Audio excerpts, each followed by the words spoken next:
The hatch slams shut above your head with a metallic clang that echoes through the pressure hull. The sound is final, absolute. You are sealed inside a steel tube barely 50 meters long and 6 meters wide at its broadest point. And this tube will be your entire world for the next 6 to 8 weeks. Maybe longer, maybe forever. Welcome to life aboard a German U-boat, where every breath you take is borrowed, every moment is measured, and death lurks just beyond the thin steel walls that separate you from the crushing weight of the Atlantic Ocean. In the early hours of September 3rd, 1939, just hours after Britain and France declared war on Germany, U-boat 30 sank the British passenger liner Athenia off the coast of Ireland. 117 people died, including 28 Americans. It was an accident, a mistake, a violation of Germany's own rules of engagement, but it set the tone for what would become the longest continuous battle of World War II, the Battle of the Atlantic. And at the center of that battle, in the dark depths of the ocean, were the U-boats and the men who sailed in them.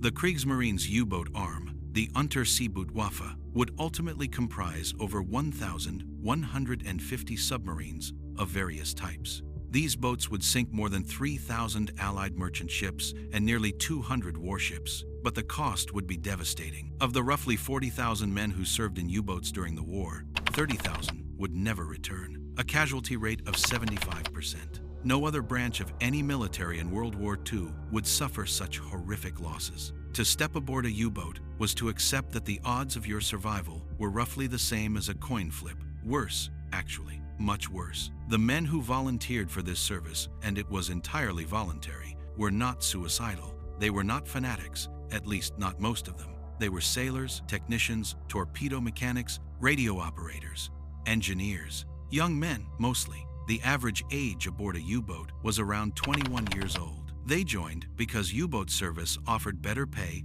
better food, and a certain prestige. U-boat crews were considered an elite force. They wore distinctive uniforms, enjoyed more relaxed discipline than surface sailors, and when they returned to port, they were treated as heroes. For the first few years of the war, at least, but before any of that, before the glory and the tales and the decorations, came the training. And the training was designed to break you before the sea could. The making of a submariner. The U-boat school at Neustadt in the Baltic Sea was where boys became submariners, if they survived the process. The training lasted months and was deliberately brutal. The instructors, veteran submariners themselves, knew that the only way to prepare men for life underwater was to simulate the conditions they would face, which meant putting them through hell. Physical fitness was paramount. Men ran for kilometers carrying heavy packs. They swam in the frigid Baltic until their lips turned blue.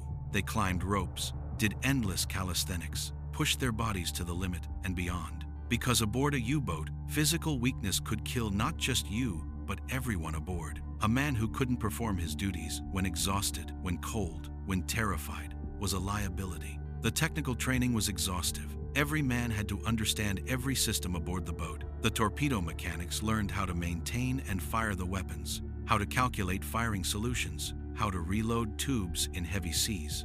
The engine room crew learned to strip and rebuild the massive diesel engines blindfolded, because in the dark, during an emergency, there would be no light to work by. The electricians learned the maze of wiring, the battery systems, the electric motors. The helmsman learned to hold the boat steady at depth by feel, by instinct, by some sixth sense that separated the skilled from the adequate. And then there were the escape drills. Every submariner had to pass through the escape tower, a pressurized chamber that simulated escaping from a sunken submarine. You would enter the chamber, it would flood with water, and then you would rise through the column of water to the surface, breathing out continuously to avoid an embolism as the pressure decreased. Men panicked in the tower. Some refused to go up.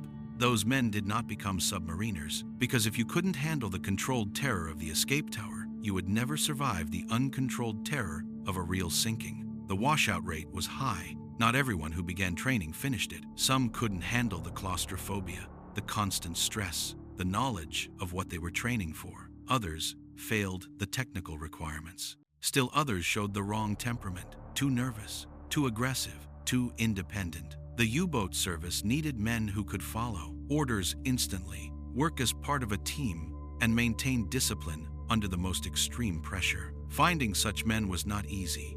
Those who completed the training were assigned to boats, For many, the first sight of their new home was sobering. The propaganda photos showed sleek, powerful weapons. The reality was a cramped, stinking, rust-streaked tube that leaked oil and looked barely seaworthy. But this was your boat now. These were your crewmates, and together, you would go to war. The steel coffin beneath the waves. The Type VII U-boat, the workhorse of the German submarine fleet, was 67 meters long and 6 meters wide. But almost half of that interior space was taken up by machinery, torpedoes, fuel tanks, batteries, and ballast systems. The actual living space for the crew of 40 to 50 men was roughly equivalent to a small apartment, a very small apartment, that would be sinking slowly into the freezing darkness of the North Atlantic.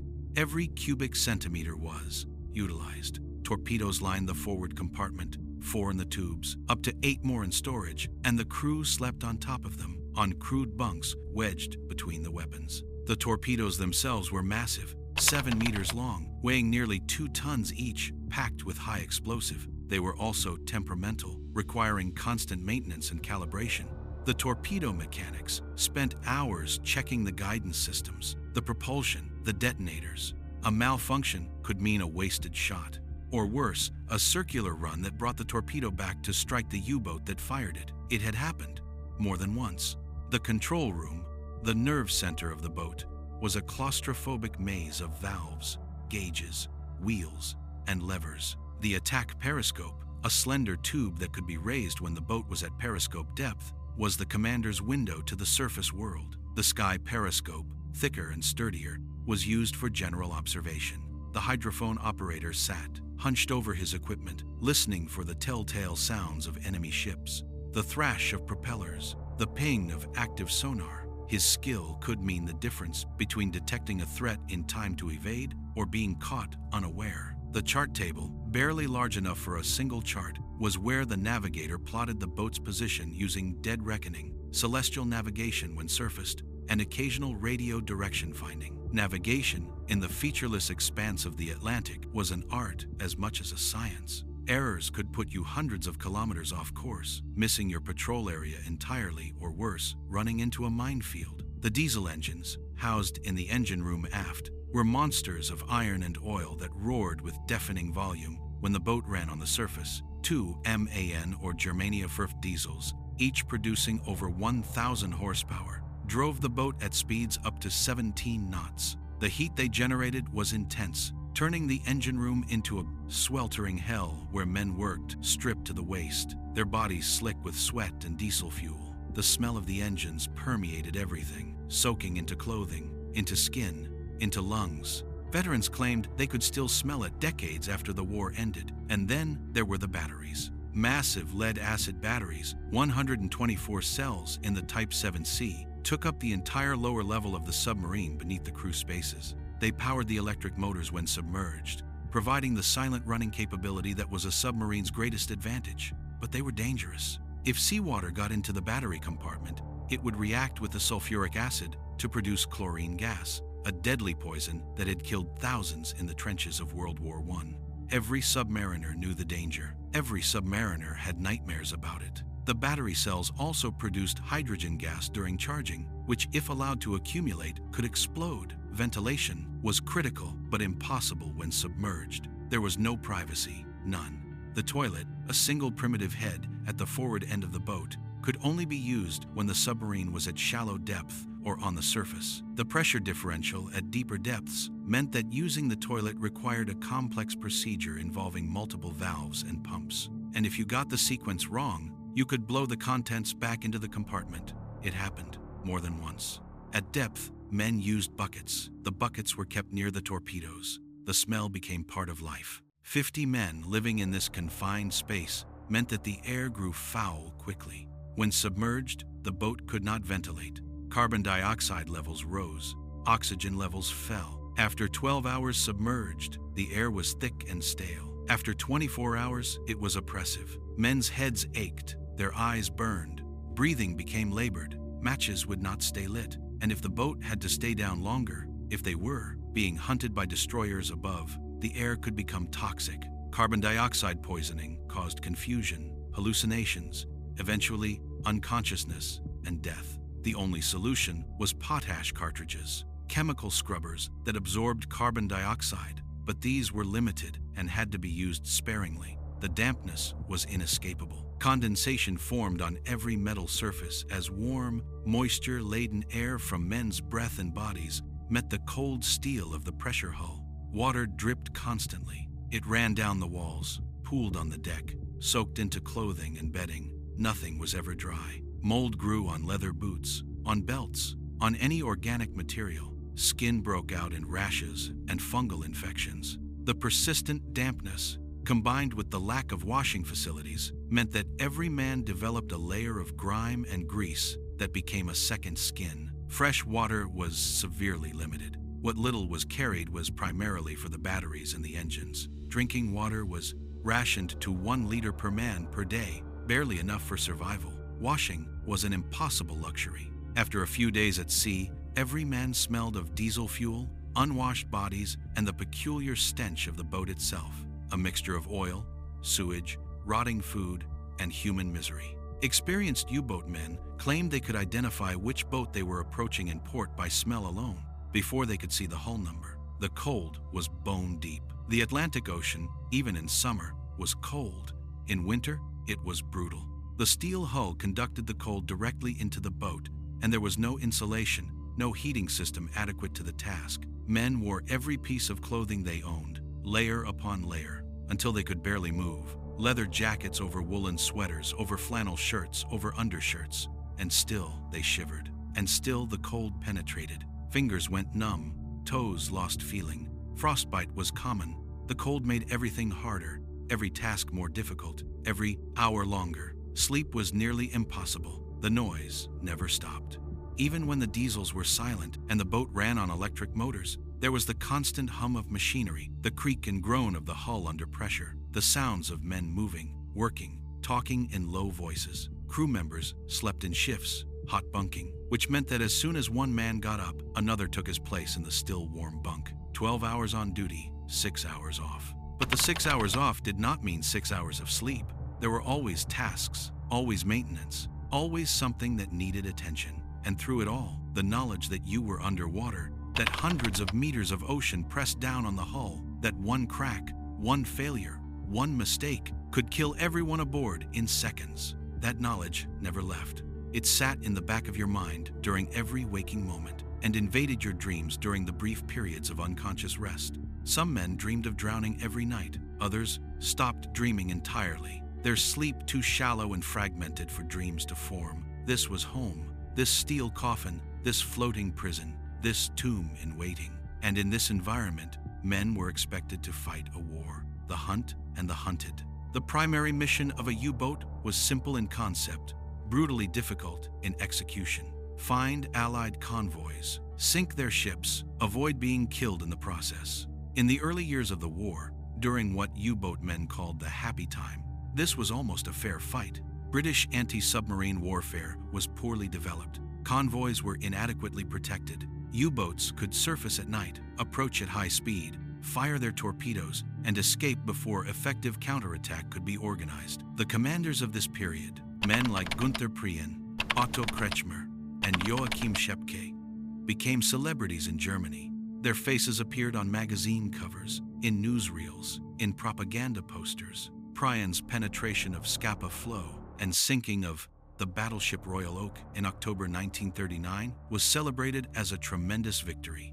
The fact that he had navigated through a narrow, treacherous channel at night, surfaced in the middle of the British Home Fleet's anchorage, and escaped undetected was considered nearly miraculous. Prien returned to Germany as a national hero, met with Hitler, awarded the Knight's Cross, paraded through cheering crowds. Kretschmer, the top-scoring U-boat ace of the war, developed tactics that became standard for the entire U-boat force. He preferred to attack on the surface at night, using the low silhouette of the submarine to avoid detection while taking advantage of the diesels for speed and maneuverability. He moved close to his targets, sometimes inside the convoy screen, firing from point-blank range to ensure hits. His motto was, "One torpedo, one ship." Between September 1939 and March 1941, he sank 44 ships, totaling over 270,000 tons. Then, on March 17, 1941, his boat U-99 was depth-charged and forced to surface. Kretschmer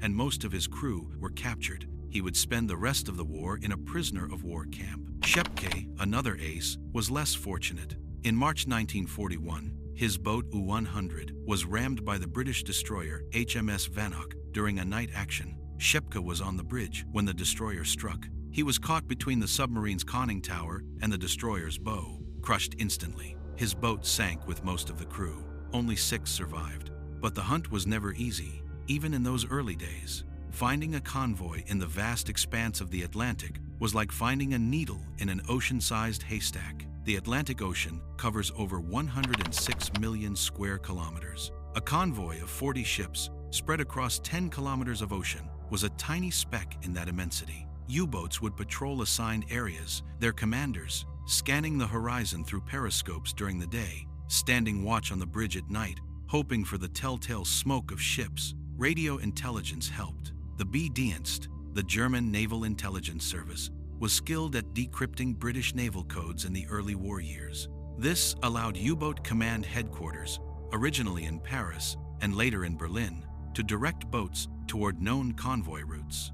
Admiral Karl Dönitz, commander of the U-boat force, would position boats in patrol lines across expected convoy paths. When one boat made contact, it would report the convoy's position, course, and speed. Other boats in the area would converge, forming a Rudel, a wolf pack. The wolf pack tactic was Dönitz's innovation. Instead of boats operating independently, they would coordinate their attacks, overwhelming the convoy escorts with multiple simultaneous threats. The theory was sound. In practice, it required precise coordination, reliable communications, and commanders willing to follow orders rather than pursue individual glory. It worked for a time. During 1940 and 1941, wolf packs tore through convoys with devastating effectiveness. Once a convoy was spotted, the U-boat would shadow it, staying just beyond visual range, maintaining contact while radioing position reports. This was dangerous work.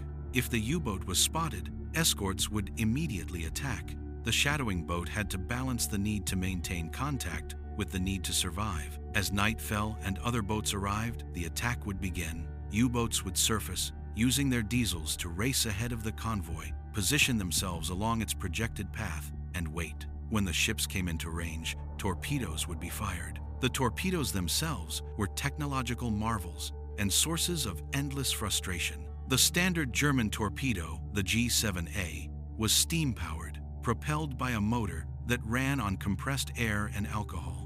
It left a visible wake of bubbles which could alert the target but also allowed the U-boat commander to observe the torpedo's track and verify it was running true. The later G7E was electric, leaving no wake but slower and with shorter range. Both types carried 300-kilogram warheads capable of breaking the back of a merchant ship. Early in the war, German torpedoes were plagued with problems that bordered on the catastrophic. The magnetic detonators, designed to explode beneath a ship's keel where the hull was weakest, often failed. Sometimes they detonated prematurely before reaching the target. Sometimes they didn't detonate at all, passing harmlessly under the target ship.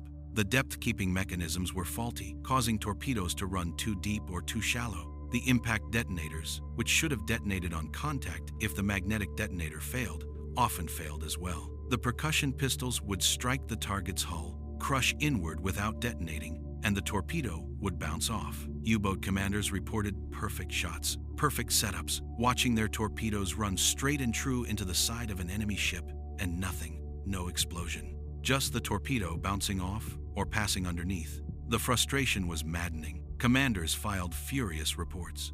Crews questioned whether their weapons worked at all. In one notorious incident, Gunther Prien fired 12 torpedoes at targets in Scapa Flow, and only one exploded. The others failed in various ways. Only a massive investigation and redesign program, which took months, finally solved the problems. But the damage to morale had been done. When the torpedoes worked, the results were devastating. A merchant ship struck by a torpedo would often sink within minutes. The crew, if they were lucky, would have time to launch lifeboats. If they were unlucky, they went down with the ship, trapped in compartments that flooded too quickly for escape. Tankers, loaded with oil or gasoline, would explode in massive fireballs, visible for kilometers. The heat was so intense that men on nearby ships could feel it on their faces. The screams of burning men carried across the water, high and terrible, sounds that U-boat crews watching through periscopes would hear in their dreams for the rest of their lives. But increasingly, the hunters became the hunted.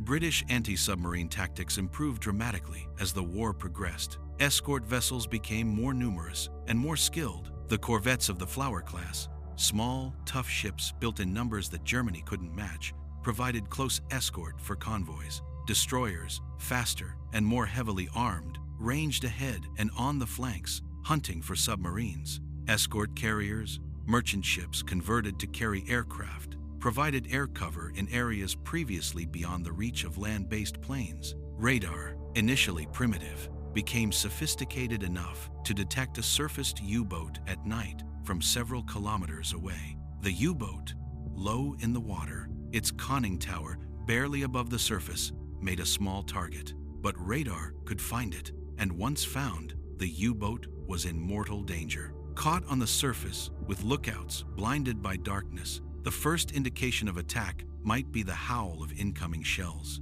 And then there was sonar, or as the British called it, ASDIC. Active sonar sent out a ping of sound that would echo off a submerged submarine, revealing its position. The operator would listen for the return echo, estimate range and bearing, and direct the attacking ship toward the contact. Early ASDIC was limited, unreliable, easily confused by thermal layers, schools of fish, or wrecks. But it improved. By 1943, skilled operators could track a submarine with frightening accuracy. When a destroyer got a contact, it would race toward it, working up to full speed, its crew preparing depth charges. The depth charge was a simple weapon, a barrel filled with 300 pounds of amatol or torpex explosive, set to detonate at a specific depth controlled by a hydrostatic pistol. The depth could be preset anywhere from 50 feet to 700 feet. The charges were rolled off the stern from racks or launched from throwers on the sides, creating a pattern that bracketed the submarine's estimated position. A destroyer might drop 10, 20, even 30 depth charges in a single attack run, each one sinking at about 4 meters per second, spinning slowly as it fell through the dark water. And then, at the preset depth, detonation. The explosion created a pressure wave that propagated outward at the speed of sound in water, much faster than in air. The shock wave could crack a submarine's hull at surprisingly long ranges. A depth charge exploding within 20 meters would almost certainly destroy the submarine. Within 50 meters would cause severe damage. Even at 100 meters, the effect could be catastrophic, shattering instruments, breaking welds, rupturing pipes and seals. Inside the U-boat, a depth charge attack was a descent into terror. The first indication was the sound of the destroyer's propellers overhead, a fast, rhythmic thrashing that every submariner learned to dread, with a visceral fear that never diminished no matter how many times you heard it. The hydrophone operator would report the bearing, the range closing, then the command, silent running, alarm. Every piece of machinery that could be shut down was shut down. The electric motors were reduced to bare minimum, just enough to maintain steerage. Ventilation fans stopped. Even the gyro compass was shut down to save power and reduce noise. Men stopped talking, stopped moving. Even breathing seemed too loud. Orders were passed by whisper or hand signal. Men removed their boots, moving in socks or bare feet to reduce noise. Every man knew his position, knew what he had to do if damage occurred, knew that his life depended on absolute silence. The boat drifted through the dark water, trying to slip away from the hunters above, trying to become a ghost. The depth charges fell. You could hear them entering the water above, a distant splash, muffled by the hull and the ocean. Then silence, waiting. The explosions would come in sequence as the charges reached their preset depths. The waiting was agony. 10 seconds, 20, counting in your head, knowing that each second brought the charges closer to detonation depth, not knowing how close they were, not knowing if the next explosion would be the one that killed you. And then the first blast hit like a physical blow. The entire boat shuddered as if struck by a giant's hammer. Light bulbs shattered, raining glass. Cork insulation, used to reduce condensation, rained down from the overhead in a fine white powder that got in your eyes, your nose, your mouth. Men were thrown from their feet if they weren't holding on. Gauges spun wildly, their needles swinging past maximum. before returning to some new, uncertain reading. The pressure hull groaned, a deep metallic sound that came from everywhere at once, and then another explosion, and another, each one closer, each one louder. The sound was beyond description, a massive concussion that you felt in your chest, in your bones, in your teeth. The pressure wave hit the hull with physical force, flexing the steel inward before it sprang back. You could see the hull plates moving, bowing inward with each explosion, and the sight of that was almost worse than the sound because it showed you just how thin the barrier was between life and death, between air and ocean. In the darkness, because the lights had failed or been shut off to save power, men clung to whatever they could hold: pipes, valve wheels, bunks, each other. Some prayed, their lips moving silently, bargaining with a god they had ignored in peacetime. Some wept silently, tears streaming down their faces, their hands shaking uncontrollably. All waited for the explosion that would crack the hull, the sudden rush of water that would be the last thing they ever felt. The water would come in with the force of a cannon shot, a jet of ocean compressed to incredible density by the depth, tearing through the compartment, knocking men down, filling the space in seconds. And then the pressure would equalize, and the boat would sink into the abyss, carrying everyone down into the crushing darkness, where no light had ever penetrated. Minutes stretched into hours. The destroyer above would circle, listening with its sonar, pinging, the metallic echo of the sonar pulse reverberating through the hull. The operator would listen for the return echo, for any sound that might betray the submarine's position. And then another attack run. More depth charges. The pattern would repeat, sometimes for hours. The destroyer's captain knew that time was on his side. The submarine's batteries were limited. Eventually, the boat would have to surface or suffocate. All he had to do was wait and keep attacking, forcing the submarine to evade, to use up its precious battery power, to exhaust its air supply. The U-boat's commander faced impossible choices. Stay deep and quiet, conserving power but allowing the air to grow foul. Go shallower, where the electric motors were more efficient, but where the depth charges were more likely to find you.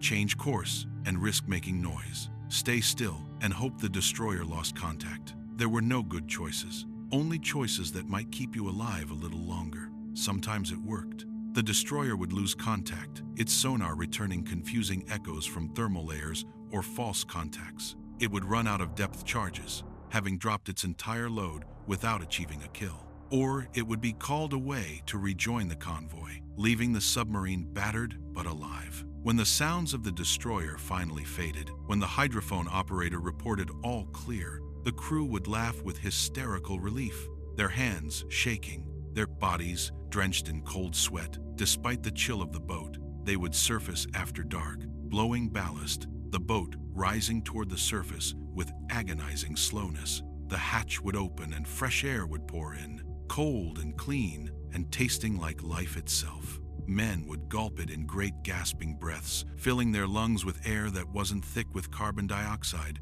and the smell of fear. Sometimes it didn't work.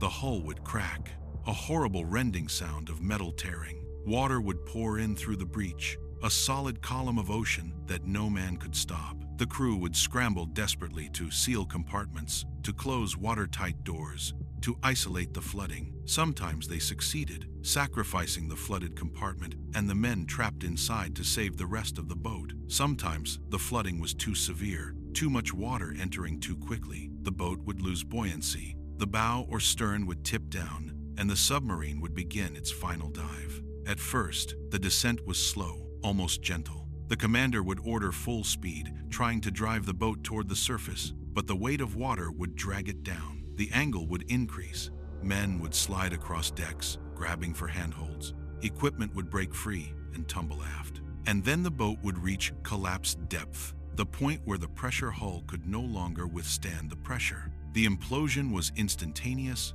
and total. The hull collapsed inward like a crushed can, the air inside compressed to plasma temperatures, killing everyone in a fraction of a second. There was no time to know you were dying. One moment you existed, the next you didn't. And the crushed wreckage would continue sinking, falling through kilometers of water until it came to rest on the ocean floor, a tomb for the men inside.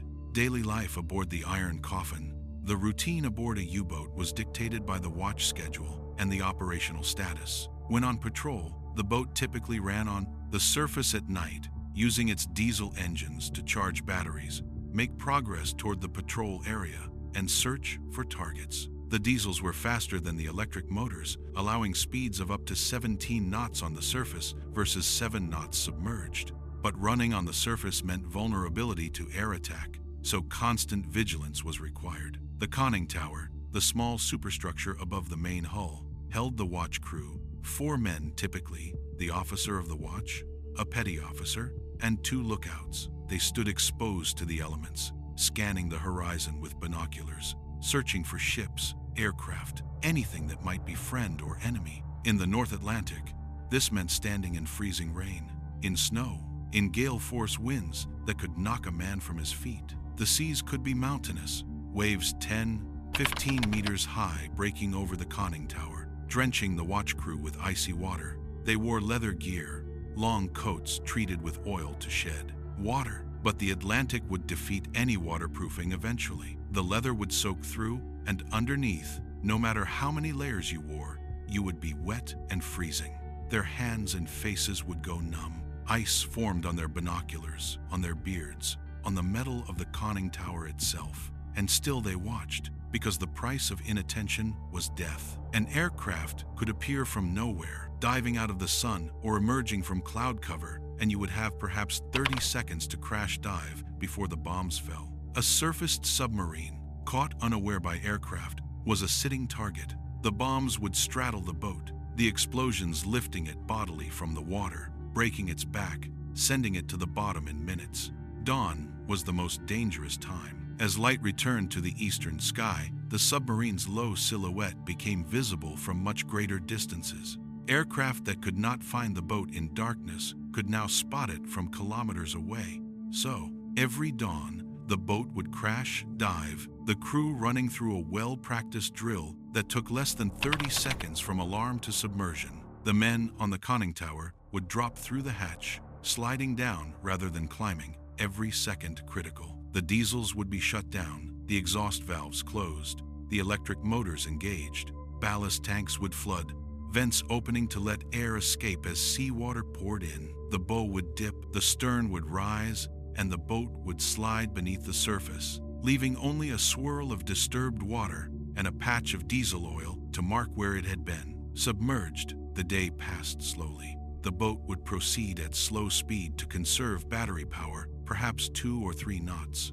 running deep to avoid detection, 100 meters down, sometimes deeper, in water so dark that no daylight penetrated. The pressure at that depth was immense, nearly 200 pounds per square inch, pressing against every square centimeter of the hull. Men not on watch would sleep, or try to. Sleep was difficult in the heat, in the noise, in the knowledge that you were suspended in the ocean depths by nothing more than steel plates and welded seams. Others would perform maintenance, the endless tasks required to keep the complicated machinery functioning. Everything required constant attention. Bearings needed greasing, seals needed checking, filters needed cleaning. The electric motors had to be inspected, the batteries monitored, the compressed air systems tested, the hydraulic systems checked for leaks. The work was never finished. As soon as you completed one task, there was another waiting. It was Sisyphean labor, pushing the boulder uphill, knowing it would roll back down. But it had to be done because lives depended on every system functioning perfectly when called upon. Food aboard a U-boat started out adequate and declined steadily. For the first few days, there were fresh provisions. Bread, real bread with a thick crust, baked in port just before departure. Vegetables, potatoes, and onions and cabbage stored wherever there was space. Fruit, apples, and oranges hanging in nets from pipes and overhead. Eggs, packed in crates and rotated carefully to prevent them from spoiling. Fresh meat, sausages and ham and joints of beef, consumed quickly before they went bad. The boat's tiny galley, wedged into a space barely 2 meters square, could produce hot meals, and the cook, despite working in conditions that would defeat a professional chef, was expected to maintain morale through his skill. A good cook was worth his weight in gold. He could turn canned goods into something almost palatable. He could stretch rations, feed 50 men from provisions that seemed barely adequate for 30. He could bake bread in an oven the size of a shoebox, and he could maintain his temper when men complained about the food, which they did constantly, because complaining about the food was one of the few outlets available for expressing the general misery of existence aboard the boat. A bad cook, on the other hand, could make life unbearable. Burned food, spoiled food, food so unappetizing that men would rather go hungry than eat it. A bad cook could destroy morale as effectively as any depth charge attack, but fresh food didn't last. Within a week, the bread was gone, the last loaves consumed, and nothing to replace them with. The vegetables rotted, the potatoes sprouted, the onions turned soft and foul. The fruit disappeared, eaten quickly, because everyone knew it wouldn't keep. What remained were cans, hundreds and hundreds of cans. Canned meat, canned vegetables, canned fish. So much canned fish, herring, sardines, mackerel, all packed in oil or brine, all tasting vaguely metallic from the can. And sausages, hard sausages that hung from pipes throughout the boat, slowly developing a coating of white mold that had to be scraped off before eating. The mold was harmless, supposedly, or at least less harmful than starvation. The taste of everything was eventually overwhelmed by the taste of diesel fuel that permeated all food. The diesel fumes penetrated everything, soaked into the bread, into the meat, into even the canned goods somehow. Everything tasted of oil. Men would eat because they had to, because the body required fuel, but there was no enjoyment in it, no pleasure, just the mechanical act of chewing and swallowing. Water for cooking was limited, so many meals were cold. Hard bread, when it was available, gnawed on like ship's biscuit. Canned goods, eaten straight from the can with a spoon, the contents cold and congealed and barely recognizable as food. The men supplemented their diet with whatever they could scrounge. Chocolate was hoarded like treasure, small squares rationed out to make them last. Cigarettes were currency, traded for favors, for extra rations, for anything of value. Coffee, when available, was precious beyond measure. Real coffee, not the ersatz, garbage made from roasted grain that they got in port. A cup of real coffee, hot and bitter and strong, could make the difference between despair and determination, could give a man the will to face another day in the steel coffin. The crew of a U-boat was divided into distinct specializations, each essential to the boat's operation. The commander, the Kaleu, short for Kapitan Lieutenant, was responsible for everything. His decisions determined success or failure, life or death. He was typically in his mid to late 20s, impossibly young for such responsibility. But the U-boat service was a young man's profession. Age was a disadvantage. Quick reflexes, sharp eyes, the ability to function on no sleep and make split-second decisions under pressure, these were more valuable than experience. The older commanders, the few who survived past their early 30s, were moved to training positions or staff roles, their combat days over. The watch officers, usually 3 per boat, rotated command of the watch and served as backup to the commander. They were being trained to eventually command their own boats, learning navigation, tactics, torpedo firing solutions, weather prediction, and the 1,000 small skills required to keep men alive underwater. The relationship between commander and watch officers was complex, a mixture of mentorship and competition, of teaching and testing. The chief engineer, the LI short for Leitender Ingenieur, was responsible for all the machinery, and he had to be part mechanic, part magician. When something broke at sea, and something always broke, he had to fix it with whatever materials were at hand. There were no spare parts beyond what the boat carried, no help coming, no opportunity to put into port for repairs. If the chief engineer couldn't fix it with what he had, it stayed broken, and if what broke was essential to the boat's survival, then everyone died. The LI lived in the engine room and aft compartments, intimate with every piece of machinery, knowing by sound when something was beginning to fail, often fixing problems before they became critical. The radio operators worked in their tiny compartment barely large enough for one man to sit, monitoring frequencies, receiving orders from headquarters, transmitting patrol reports and contact messages. Their work was tedious but critical. The Enigma machine, the cipher device used to encode and decode messages, sat on a small table bolted to the deck. The operators would transcribe incoming messages letter by letter, decode them using the machine, and deliver the decoded message to the commander. Outgoing messages required the reverse process. The connection between the boat and the outside world ran through their hands, and any error in encoding or transmission could be fatal. The torpedo mechanics, the torpedomen, maintained the weapons, prepared them for firing, calculated firing solutions, and reloaded the tubes after each attack. It was skilled, dangerous, work requiring strength, precision, and courage. A torpedo with a live warhead, 2 tons of steel, and high explosive had to be manhandled from its storage position, rolled across the deck on a track, aligned with the tube, loaded, and secured. In rough seas, with the boat rolling and pitching, this required coordination and timing. Drop a torpedo, and the warhead might detonate, vaporizing the forward compartment and everyone in it. It had happened before. It could happen again. Every man involved knew the risk.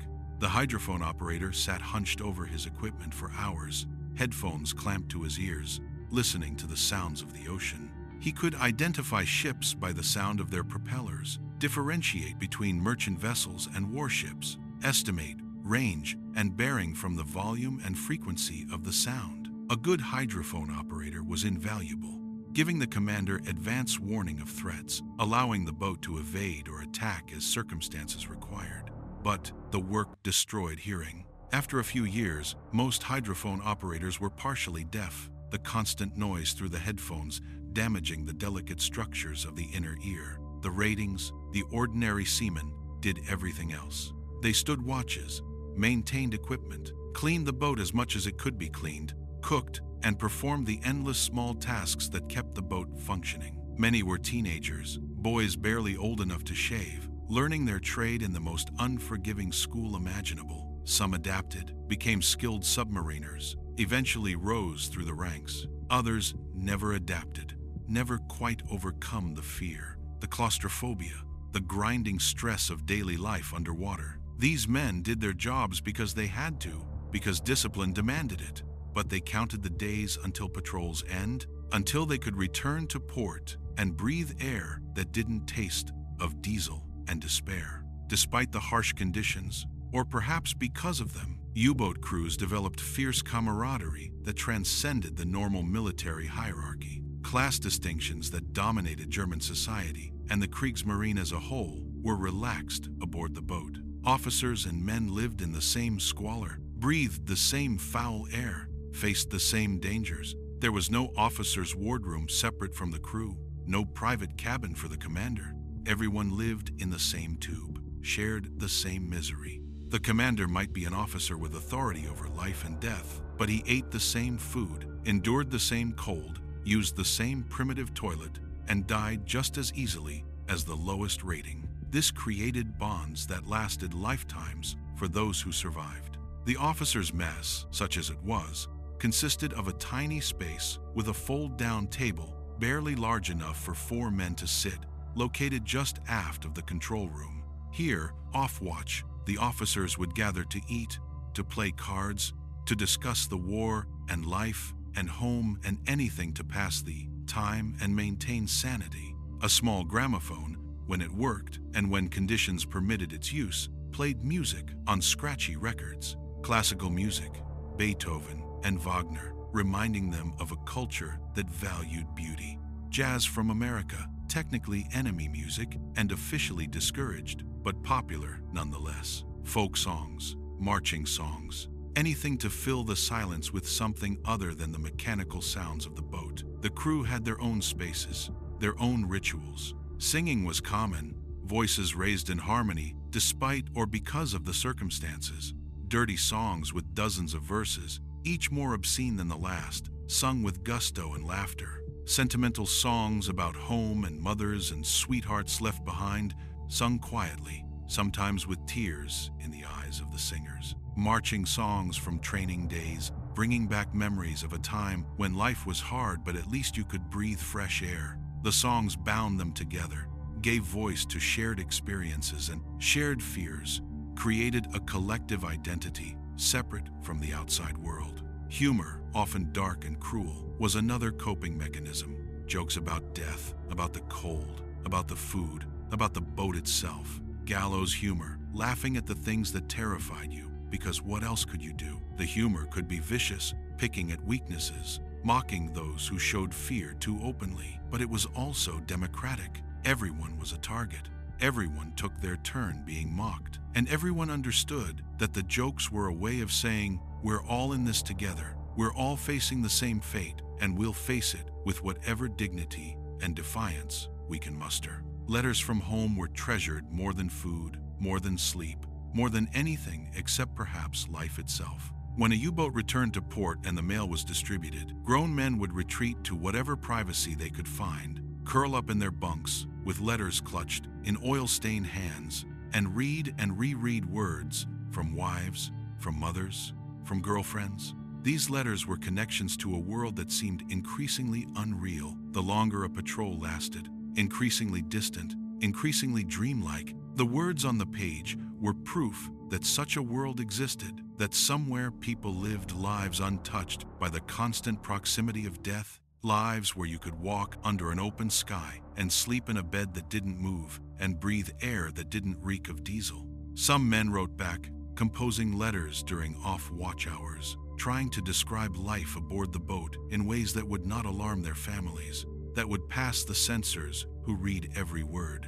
The letters were exercises in omission and misdirection, speaking of routine patrols and good weather and adequate food, never mentioning the fear, the cold, the depth charge attacks, the bodies of merchant sailors floating in the oil slicks. Mothers didn't need to know. Wives didn't need to know. Let them imagine that war at sea was somehow cleaner, somehow less terrible than it was. Others couldn't write, couldn't find words adequate to bridge the gap between their experience and the civilian world. What could you say? How could you explain what it was like to be depth-charged, to sit in the darkness waiting to die, to surface and find pieces of men in the water? How could you explain the guilt of killing, the strange disconnection of firing a torpedo and watching through the periscope as ships broke apart and sank, as men leaped into the sea to drown or freeze? How could you explain what it did to you, slowly, day by day, until you were no longer quite the person who had left port, no longer quite the son or husband they remembered? The longer a patrol lasted, the more distant that world became. Some men found it difficult to reconnect when they returned. The gap between those who went under the sea and those who stayed behind grown unbridgeable. They would return home on leave, sit at their mother's table, sleep in their old bed, and feel like strangers in a foreign land. The civilian world seemed absurd. People worrying about trivial matters, complaining about rationing or inconvenience, while you had just spent weeks hovering between life and death in a steel tube under the ocean. The disconnect was painful, alienating, and it drove some men back to the boats before their leave was finished, because at least there, at least underwater surrounded by other submariners, you were understood. The turning tide. By 1943, the Battle of the Atlantic had turned decisively against the U-boats, and every man in the submarine service knew it, even if official propaganda refused to admit it. The reasons were many and cumulative. Allied convoys were now heavily escorted by destroyers, corvettes, frigates, and sloops. Entire flotillas dedicated to protecting merchant ships.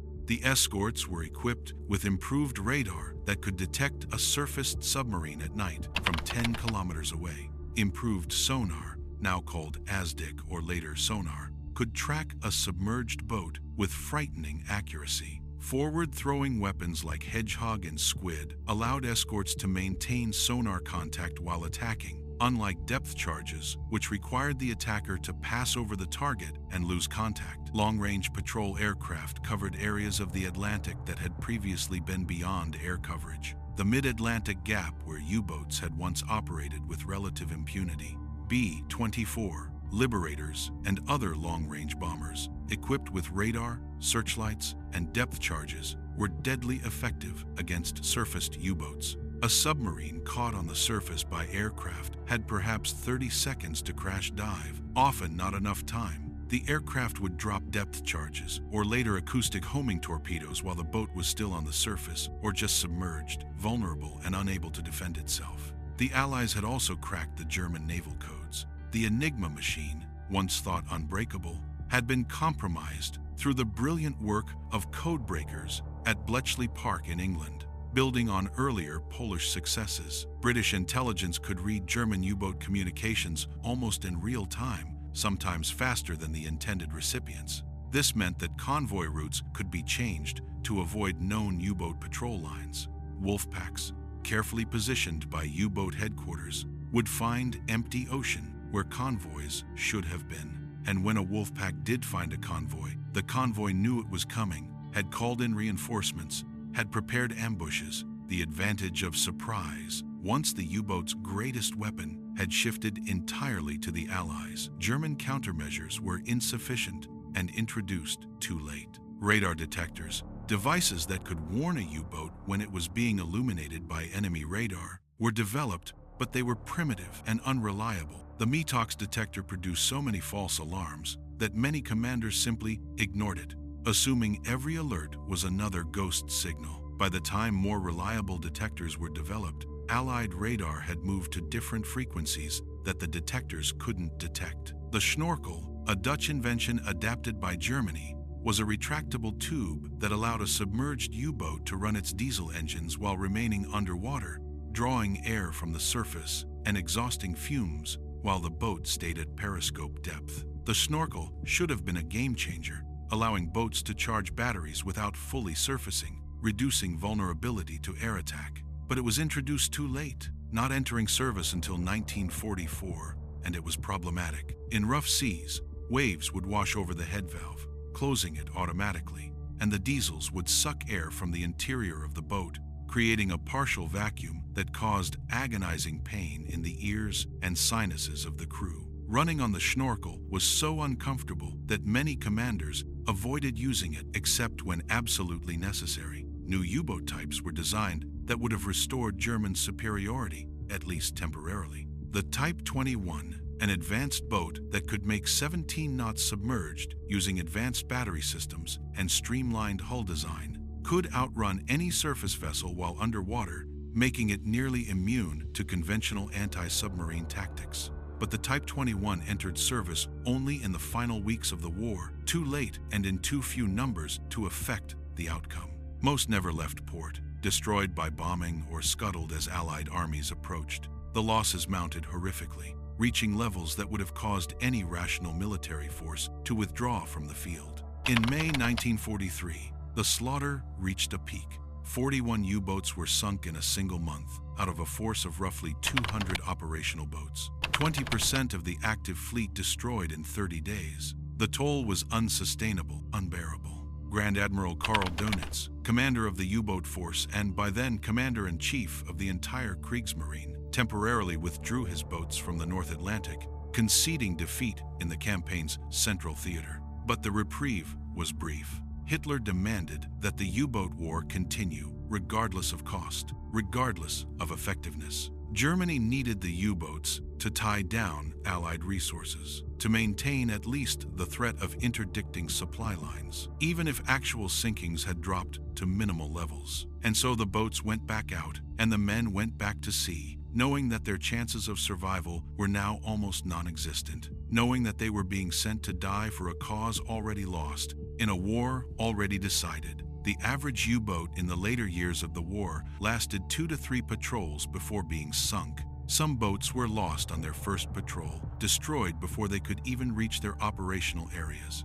For the crews, this was a death sentence delivered in slow motion. They knew the statistics, impossible to hide when entire flotillas were being wiped out. They knew that most of them would not survive, that the question was not if, but when, and yet they went. Some went because they still believed in the cause, in final victory, in the propaganda that promised miracle weapons and strategic reversals that would snatch triumph from the jaws of defeat. These believers became fewer as the war ground on, as the Eastern Front collapsed and Allied armies advanced into Germany itself, as the lies became too blatant to accept. But some clung to faith because the alternative was admitting that their suffering had been for nothing, that their dead comrades had died for nothing, that Germany had brought catastrophe upon itself through criminal aggression and now faced deserved annihilation. Others went because they had no choice. Refusing to sail was desertion, punishable by death. The SS and the military police were active, even in U-boat bases, watching for defeatism, for cowardice, for any sign of wavering. Men who hesitated, who spoke openly of the futility of continuing, who questioned orders, could find themselves in front of a firing squad within hours. The crews knew this. They knew that the regime would kill them just as readily as the enemy, perhaps more readily because the regime's paranoia had reached insane levels by the final year of the war. Some went because their comrades were going, and they could not abandon them. The bonds forged in shared suffering were stronger than fear of death, stronger than survival instinct. If your boat was sailing, if your crewmates were boarding, you boarded too, because to stay behind would be betrayal. You went to sea knowing you would probably die, but you went because the men beside you were your brothers, closer than blood family, and you would face death together rather than live apart, with the knowledge that you had abandoned them. And some went because what else was there to do? Germany was collapsing, cities were ruins, families had been scattered or killed in the bombing. The future, if there was a future, was unimaginable. Better to be at sea, better to have a purpose however futile, better to die fighting than to wait for the end in the rubble of a defeated nation. At least, aboard a U-boat, you were doing something, you were part of something larger than yourself, even if that something was doomed. The final patrols were often desperate affairs conducted by inexperienced crews in poorly maintained boats against overwhelming opposition. Low on fuel, low on supplies, hunted relentlessly, the U-boats achieved little. They sank fewer ships while taking heavier losses. The experienced commanders, the aces who had terrorized the Atlantic in the early years, were dead or captured or had been transferred to training roles. Their replacements were younger, less skilled, more likely to make fatal mistakes born of inexperience and desperation. The veteran crewmen were gone, replaced by teenagers with minimal training. Boys who had been in school 18 months before and now found themselves manning diving planes or torpedo tubes, learning on the job because there was no time for proper training. The boats themselves were poorly maintained, hasty repairs, failing at critical moments. Spare parts were unavailable. Experienced dockyard workers had been conscripted into the army. Bombing had damaged repair facilities. Boats sailed with known defects, with equipment that didn't work properly, with leaks that couldn't be fully repaired because they had to sail, because Hitler demanded it, because the alternative was admitting defeat. Yet even in defeat, the U-boats fought on with a stubbornness that bordered on madness. Boats continued to sortie from French bases even as Allied armies overran France. They sailed from Norwegian fjords even as Germany itself burned. They continued to patrol the convoy routes even as Germany's cities were reduced to rubble and its armies disintegrated. The crews knew the war was lost, but they kept fighting because discipline held, because the command structure had not yet collapsed, because stopping would mean confronting what came next. The last U-boat sinking of the war occurred on May 7, 1945, the day before Germany's unconditional surrender. U-320 torpedoed and sank the British steamship Avondale Park off the Firth of Forth in Scotland. 2 crewmen died. It was a pointless gesture, a final act of a war already over. 2 days later, the shooting stopped. When the surrender came, over 150 U-boats were still at sea, still operational, still capable of fighting. They received orders to surface, fly black flags of surrender, signal their positions, and proceed to designated ports to surrender. Some complied, surfacing and making for Allied ports where they would be interned and their crews taken prisoner. The crews watched their boats, their homes, their steel coffins, handed over to enemy sailors, decommissioned, studied, and eventually sunk as targets or scuttled at sea. Others scuttled their boats, refusing to hand them over to the enemy. Captains would surface, allow their crews to abandon ship, then open the vents and scuttle valves, sending the boat to the bottom in water too deep for salvage. These captains were obeying a final order from Donitz: deny the boats to the enemy. Better to rest on the ocean floor than serve under foreign flags. A few continued fighting, either because they hadn't received the orders, because their radios were damaged and they didn't know the war had ended, or because they refused to believe the surrender was real. These boats were hunted down and destroyed in the days and weeks following the official end of hostilities. Their crews died fighting a war that was already over, a war that had been lost long before they sailed on their final patrols. The price of the Iron Cross. Of the 30,000 men who served in U-boats during the war, 28,000 died. Another 5,000 were captured, spending years in prisoner of war camps, returning to a Germany that no longer existed, divided between occupation zones, its cities ruins, its population traumatized. The survival rate was barely 10%. No military force in any nation during World War II suffered comparable losses. To put it in perspective, every time 10 men boarded a U-boat for the first time, statistics said that 9 of them would die at sea, and the 10th would likely be captured, facing years in a prisoner of war camp, interrogation, uncertainty, separation from whatever family remained. The odds of serving on a U-boat and returning home alive and free were less than 1 in 10. Russian roulette with a 10-chamber revolver. The deaths were rarely clean or quick. A U-boat could die in many ways, most of them terrible. Depth charge attacks were the most common cause, the boat driven to crushing depth or damaged enough to force surfacing, where it would be shelled and sunk by surface ships. The crew, if they managed to abandon ship, faced death in the cold Atlantic water. Hypothermia killed within minutes in the winter North Atlantic. Even in summer, survival time was measured in hours. Survival suits were inadequate, poorly insulated, often damaged.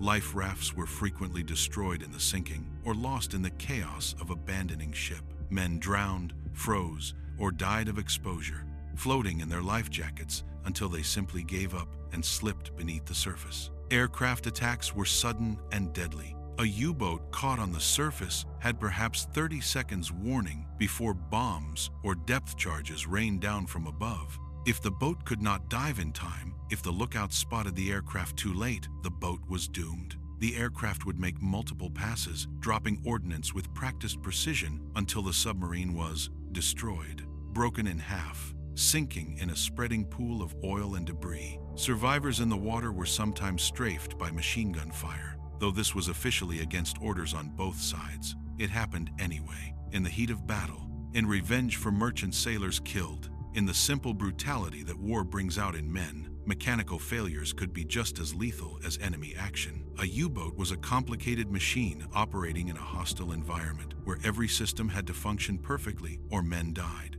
Seals failed, allowing seawater to flood compartments. Pipes ruptured under pressure. Valves stuck. Batteries leaked acid. In April 1945, U-230 sank with all hands after a toilet malfunction.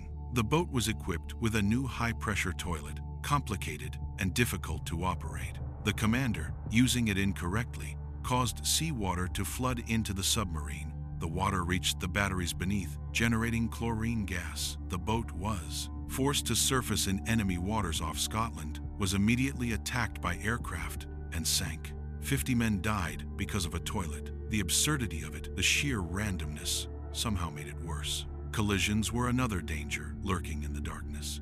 In poor visibility, in fog or at night, U-boats sometimes collided with surface ships they were stalking, with each other during wolf pack operations, or with submerged wrecks. Any breach of the hull at depth was immediately fatal. The ocean poured in with the force of a cannon shot, a jet of water compressed to incredible pressure by the depth, flooding compartments faster than they could be sealed, faster than men could react. Men trapped in the aft sections of a sinking boat knew they would die, but not when, and that waiting was its own special torture. Air pressure would build as the water rose, compressing the remaining air, making breathing painful, making your ears feel like they would burst. And then the pressure hull would fail under the strain, and it would be over. For the families back home, the wait was agonizing. A U-boat would depart on patrol, and then silence. No communication was permitted with families during operations. No news, no letters, only waiting. Weeks would pass, months, and then, perhaps, the dreaded telegram delivered by an official in uniform. Your son, your husband, your father was missing at sea, presumed dead. No body would be recovered. No grave would be dug, just absence. A name added to a growing list. A photograph on a mantle that would never age while you did. Thousands of German families received such news. Thousands more received no news at all. just an endless waiting that never resolved. The boat had sailed and never returned, and there was no official word, no confirmation, just an absence that became permanent. Mothers waited for sons who would never come home. Wives waited for husbands who were already years dead at the bottom of the Atlantic. Children waited for fathers they would never see again, growing up with only photographs and fading memories. The U-boat memorials, erected after the war, in Miltonort, near Kiel and other places, bear the names of the lost. 30,000 names carved in stone. 30,000 young men who went into the Atlantic and never came back.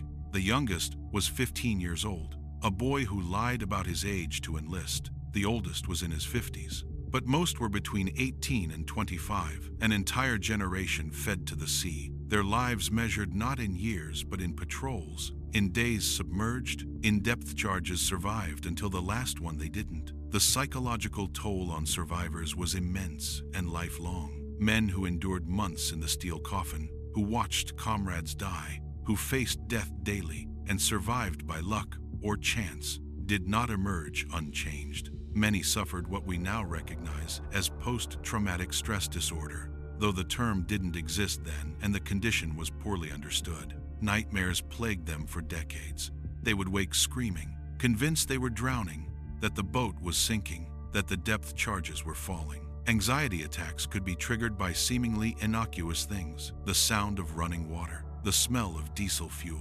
Enclosed spaces, even elevators or small rooms, could cause panic attacks. Some survivors dealt with their trauma by refusing to speak of it. They returned to civilian life in the chaos of post-war Germany, found work in the ruins, raised families among the rubble, and never mentioned the war. When asked, they would change the subject or give brief, uninformative answers. The experience was locked away, too painful to examine, too terrible to share with people who had not been there and could not understand. The steel coffin remained sealed, even in memory. Others could not let it go. They formed veteran associations, gathering with other survivors to share memories, to speak of things they could not speak of with anyone else. They wrote memoirs, some published, some remaining as private documents passed to children and grandchildren. They attended reunions, aging men gathering to remember the dead and celebrate the fact that they had somehow survived. They kept the memory of their fallen comrades alive because someone had to, because the 30,000 deserved to be remembered, even if what they had fought for was monstrous, even if their sacrifice had been in vain. The legacy of the Iron Coffin. The U-boat war was ultimately a strategic failure for Germany. Despite the enormous resources devoted to building and manning the submarine fleet, over 1,000 boats built, 40,000 men trained and deployed, despite the thousands of Allied ships sunk and the millions of tons of shipping destroyed, the U-boats never came close to achieving their objective. The goal was to starve Britain into submission, to cut the Atlantic lifeline, to prevent American supplies from reaching Europe. They failed. Allied shipbuilding, particularly American shipbuilding in the massive Liberty ship program, simply outpaced the sinking rate. For every merchant ship sent to the bottom, 2 more were launched from American shipyards. The Atlantic remained open. Supplies continued to flow. The Allied war machine grew stronger, while Germany's grew weaker, strangled by bombing, by the loss of occupied territories, by the exhaustion of resources. The U-boat offensive, which had seemed so promising in 1940 and 1941, had by 1943 become an exercise in futility, an expensive way to kill German sailors without achieving strategic results. It was also a moral catastrophe.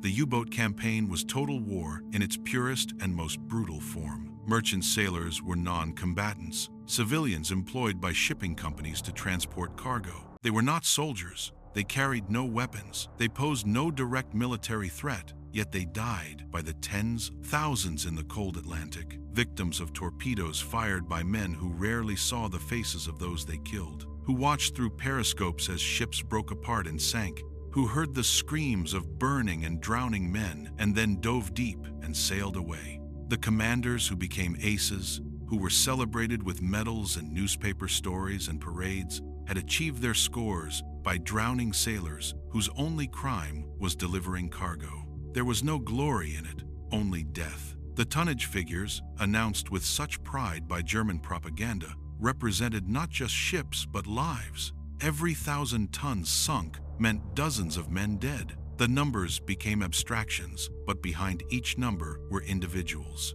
Men with families and hopes and futures, all ended in the dark water. Yet the men who served in U-boats were not monsters. Most of them were ordinary men, caught in extraordinary circumstances, doing what their country demanded of them. They showed courage, certainly. The kind of courage it takes to climb into a steel tube and descend beneath the waves, knowing that you probably won't come back, requires a strength of character that commands respect. They endured conditions that would break most people, conditions of cold and hunger and fear that persisted day after day, week after week. They faced death with a stoicism and a dark humor that speaks to the resilience of the human spirit, even in the service of a terrible cause. But courage in an evil cause is still service to evil. The U-boat men fought for a regime that had started an aggressive war, that had committed genocide on an industrial scale, that had brought catastrophe to Europe and the world. Their individual courage does not absolve them of that larger context. They were pieces in a machine designed for conquest and murder. That they suffered terribly, that many of them died horribly, does not change what they fought for or erase what was done in Germany's name. The U-boat war also revealed the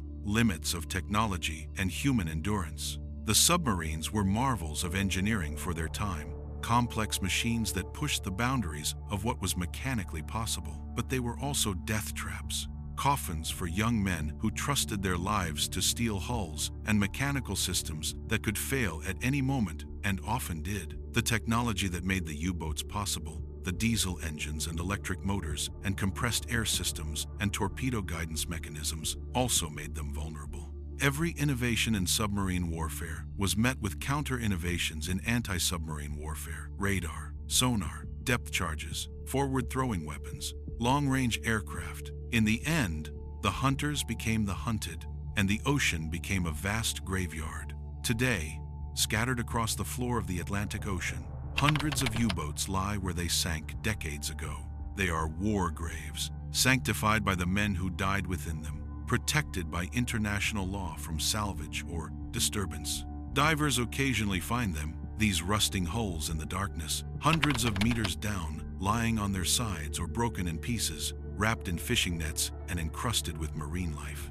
And inside, sometimes, are bones, the remains of men who never came home, who have lain in the darkness for 80 years, still at their posts, still wearing the remnants of uniforms, still waiting for a relief that will never come. The sea keeps them still. The cold water has preserved what it claimed, and there they will remain, permanent monuments to the price of war, to the cost of loyalty to an evil cause, to the tragedy of young lives wasted in pursuit of objectives that were never achievable and goals that should never have been pursued. The U-boat war was one chapter in the larger catastrophe of World War II, but it was a particularly dark chapter, a story of suffering on all sides.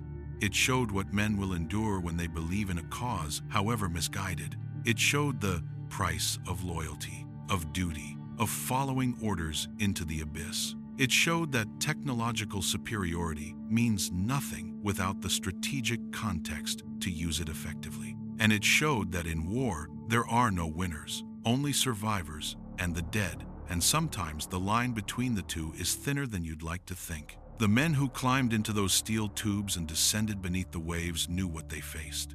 They had seen other boats leave and not return. They had stood on the docks and watched boats sail out, had waited for them to return, had slowly accepted that they wouldn't. They had attended the memorial services because there were no bodies to bury, had seen the lists of the dead grow longer. They knew the statistics. Every man in the U-boat service knew someone who had died, knew crews that had vanished, knew boats that were overdue and presumed lost, and still they went. That kind of courage, even in a terrible cause, even in a lost cause, deserves to be acknowledged, if not celebrated, not praised, because what they fought for was wrong, and the suffering they inflicted on merchant sailors was real and terrible. But acknowledged, these were men. They lived. They suffered beyond what most people can imagine. They died in darkness and cold and fear, far from home, far from light, far from any comfort. and they should not be forgotten, even as we remember why they died, and what they died for, and what their deaths meant.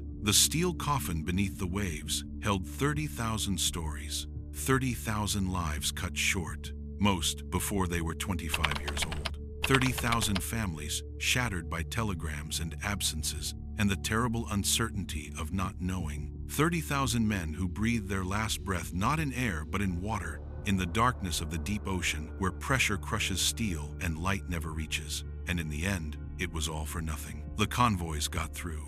Britain survived. America's industrial might proved unstoppable. Germany lost. And the Atlantic kept the boats and the men who sailed in them, holding them in the darkness, far below the surface, where they remain to this day, silent, still, waiting in the cold and the dark, monuments to courage wasted in service of evil, to lives ended too soon, to the terrible price of total war. This was life inside a Nazi U-boat. This was the chilling reality beneath the propaganda, beneath the medals and the hero worship and the newsreel footage. This was the steel coffin where 30,000 German sailors learned that courage cannot redeem a wrong cause, that technology cannot guarantee victory, and that the sea, in the end, keeps everything you give it and never gives anything back.